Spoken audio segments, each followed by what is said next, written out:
क्या आपने कभी किताब खोलते ही उसे बंद कर दिया क्योंकि दिमाग में सिर्फ एक ही आवाज़ गूंज रही होती है, अगर फेल हो गया तो? क्या एग्ज़ाम पास आते ही नींद उड़ जाती है, दिल तेज़ धड़कने लगता है और पढ़ा हुआ सब कुछ अचानक भूलता हुआ सा लगता है?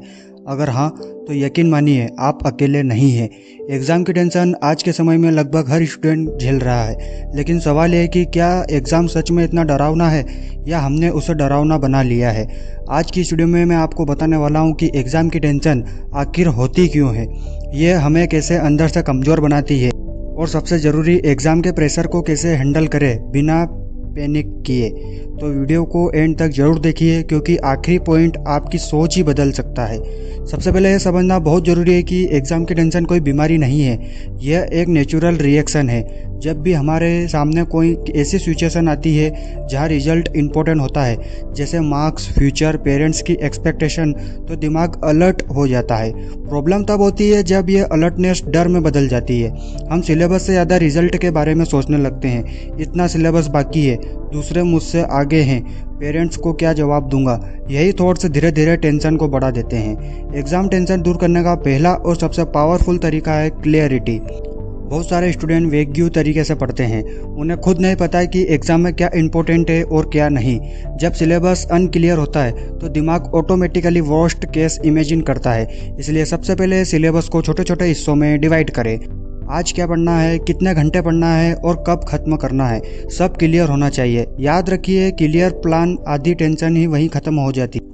दूसरा बड़ा कारण है कंपैरिजन। वो रोज़ 10 घंटे पढ़ता है, उसके मॉक टेस्ट में ज़्यादा मार्क्स आ रहे हैं। यह कंपैरिजन धीरे धीरे सेल्फ कॉन्फिडेंस को खो जाता है।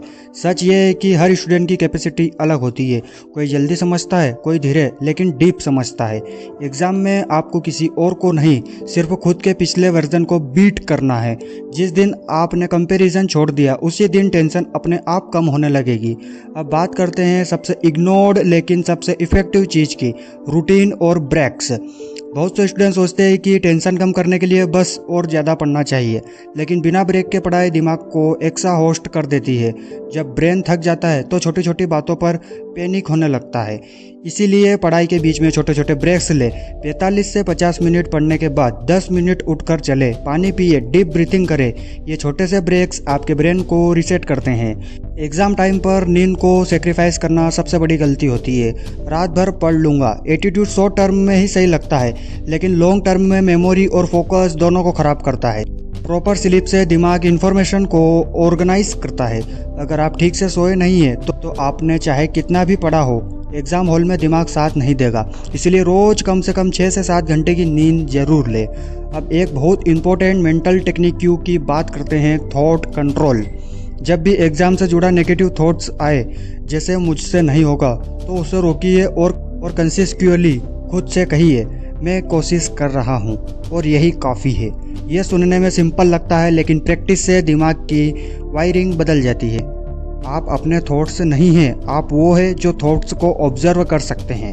एग्ज़ाम से पहले डीप ब्रीथिंग और विजुअलाइजेशन भी बहुत मदद करता है। आँख बंद करके इमेजिन कीजिए कि आप एग्ज़ाम हॉल में क्लेम बैठे हैं, क्वेश्चन समझ आ रहे हैं और आप कॉन्फिडेंटली आंसर लिख रहे हैं। दिमाग इमेजिनेशन और रियलिटी से ज़्यादा फर्क नहीं करता।